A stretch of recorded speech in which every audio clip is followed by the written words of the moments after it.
Mr. Kadama TV gyebale ku ssebo. Mbadde nsaba bakadama bannange bampe ku magezi. Ono omukyala gwe nkolera si eyanzigye e Uganda. Eyanzigye e Uganda namalako kontrakiti yange ne mugamba ntunde walala.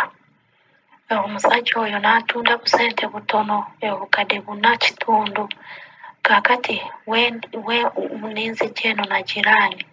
Kati saawa zino bwe nsobyako kantu katono agamba nti no nze ngenda ku blockinga, ngenda ku banninga passport yo e Saudi ne Dubai.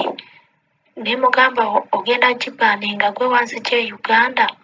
Wama Mr. Kadama TV mbuuza bakadama bannange omuntu asobola kubanninga passport yo mu mawanga nga 2 gonna ate asobola gibanninga ntino kuba nga si ye yakugye e Uganda. Kisoboka oba tikisoboka? Musooke mumpe ku magezi kubanga saawa zino nakamukolera okumala mwaka gumu. Jjukira tutambula mu nyumba.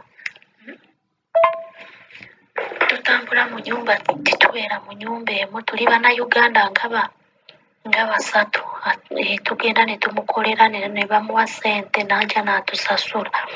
Kati saawa zino nakola emyezi 3 nga tayagala kunsasula. Kati bwe nabanja ssente zange n'angamba nti agenda zimpa. Kati nimulekera omwezi gumu nali ngulina mu nyumba nti no agusendinge kubanga school fees y'abaana bagenda ku ssomero. Nimala wiiki namba nazo nga tanabazisendinga. Eno mu nyumba wendi ningaana okukola nimugamba nze sigenda kukola, njagala kuddayo waka eno ennyumba sigyagala. Ku lwakugaana okusendinga ssente zange n'ayomba. Nimugamba ono omukyala n'ambuuza buzibu ki nemubuulira kituufu nemugamba nti omukazi nkola tayagala kumpa mubanja myezi 3. Ekyo ne kimuggyako waya.